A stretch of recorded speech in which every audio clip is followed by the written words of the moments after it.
It's grainy surveillance video, hard to make out, but the man you see here flying backwards and crashing on the ground replays this scene over and over. The memory isn't grainy at all.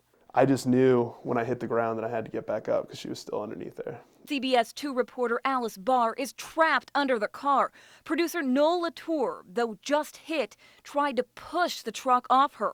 Just like a cracking sound, like a watermelon being split or something, and I thought for sure it was her head. And so I wasn't even thinking about that. I just knew I had to get it off of her. So I grabbed it and I pushed with everything that I had. Anchor Jack Miller is one of the first on the scene.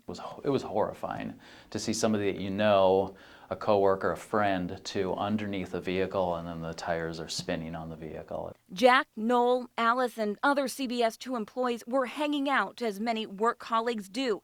It's a Saturday night at a bar, and around 12:30, they were calling it a night. We're looking for a ride. I had gone to my vehicle to get my jacket. We were going to go ride with someone else. The driver of this white pickup is Nathan Krejci.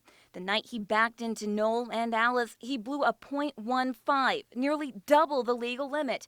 And according to his Facebook page, he likes to drink a lot. In November, Krejci posts only made it 4 days without drinking, and Krejci knows he has a problem. I just want to get to my house. I live 4 houses from here. And he says that there is a man in a house who has a gun. This is video from last August. Krejci had a standoff with police for hours after threatening a cop. After the standoff, Krejci writes, "I just said some things much earlier to a Marion officer that I shouldn't have.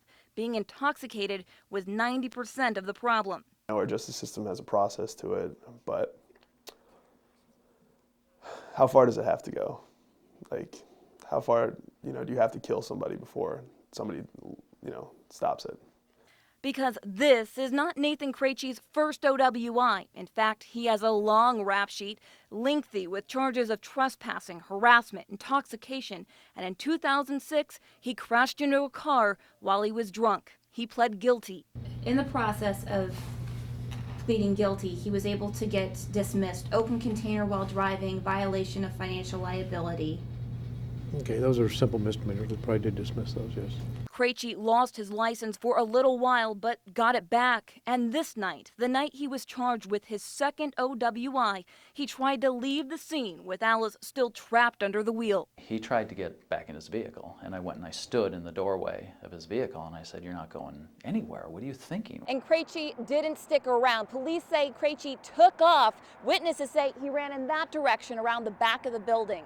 Police had to follow footprints in the snow. They found him blocks away, hiding. My hands shake right now just thinking about it, but he was standing over us and he was like, "You guys aren't hurt." This surveillance video does not show the staple now in Alice's head or her bruises. Seeing her somewhat, still intact as she was supposed to look was a good moment, very good moment.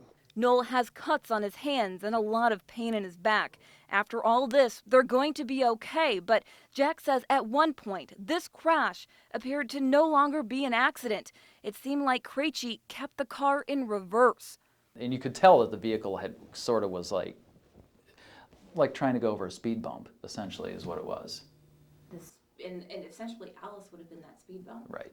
She was the speed bump. Krejci was out of jail that same day. No bond, only a requirement to report to substance abuse counseling. What had to have happened? I mean, would Alice, the woman who was caught underneath the wheel well of this car, would she had to have died before further charges got put on this, or? Actually, if the people who were struck were seriously injured, then it becomes a more serious crime. Alice and Noel's injuries may not be serious enough to press forward with a harsher sentence, but for them, the accident is way too close a call. If you make someone feel like they just watched their friend die and almost kill, that person, how much is too much? In Cedar Rapids, Lindsay Marone, CBS 2 News.